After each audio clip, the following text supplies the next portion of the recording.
Senate Finance Committee will come to order.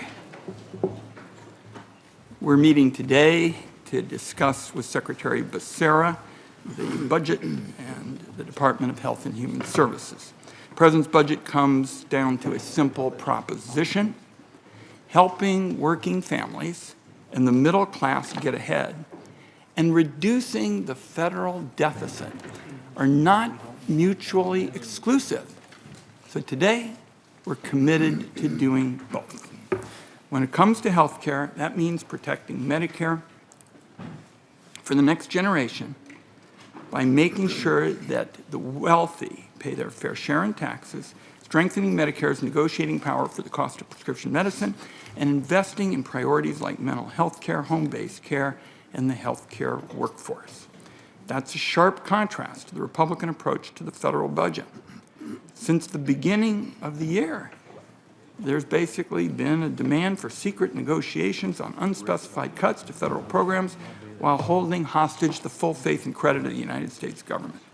Budget Committee Chair Whitehouse and I asked the nonpartisan Congressional Budget Office to run the numbers, and it's clear that Republican promises to spare certain parts of the budget, like Social Security, simply don't add up. Sparing essential lifelines for seniors in addition to Republican priorities means essentially zeroing out everything else in the federal budget. I would like to take a moment to address press reports that some House members are considering proposals that cut earned benefits in Medicare or Social Security for those who are not yet at retirement age. I want to be clear. As long as I'm chair of this committee, I will fight any effort to engage in intergenerational warfare. There are plenty of ideas to improve the financial health of these programs that do not include forfeiting the earned benefits of current workers. Now, I'm going to take a minute to talk about what that means in practical terms, starting with Medicaid. Contrary to popular belief, Medicaid acts as our country's backstop for nursing home care, not Medicare. And since my days as director of the Great Panthers, I've been stunned at how many people still believe Medicare leads in the effort to fund nursing home care. That's just not accurate. It's Medicaid. That means when your parents are in their 80s or 90s and require nursing home care, Medicaid is there to help cover the cost once they have essentially gone through all the hard-earned retirement savings and everything they did to try to plan for retirement while they were working. If Republicans go after Medicaid the way they did in 2017 by cutting federal support to state Medicaid programs and giving states free rein to pare back benefits, that guaranteed backstop of nursing home care for seniors is ripped away. That means a return to times from distant memory before the social safety net was created, when older Americans who ran out of savings and couldn't count on a family member were essentially consigned to a poor farm. Nobody wants America to return to that way. So let's look for ways to work together to take on the big challenges of our time rather than pursuing reckless cuts that imperil the country's older people. Now, a couple of important priorities in the President's budget. First, on prescription drugs. The President's budget has several bold proposals to build on the Inflation Reduction Act that holds pharma accountable for years of high prices while lowering costs for seniors. That includes speeding up Medicare negotiations and increasing the number of drugs subject to negotiation. I strongly support this approach, especially as the Center for Medicare and Medicaid Services continues to steadily implement the laws that are already on the books. For example, last week, the Wyden administration announced that the anti-price gouging law that was written in this committee, in this room, on a bipartisan basis in 2019 will lower co-insurance payments for 27 drugs in Medicare Part B.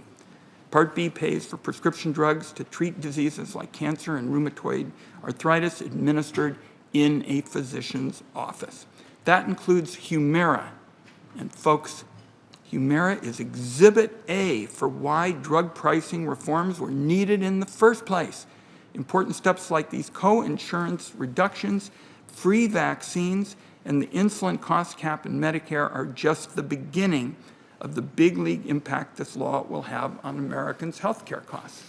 And I want to make clear, I've said from the beginning that when the federal government leads on flagship health reforms and Medicare and in its key programs, we know as sure as the night follows the day that the private sector is going to follow, and that is exactly what's happened. Next, mental health care. Very fitting, since my seatmate here has been the leader here in the Senate of that cause, Senator Stabenow. Last Congress, the committee wrote black-letter law to move the country towards a reality where all Americans can get quality mental health care when and where they need it.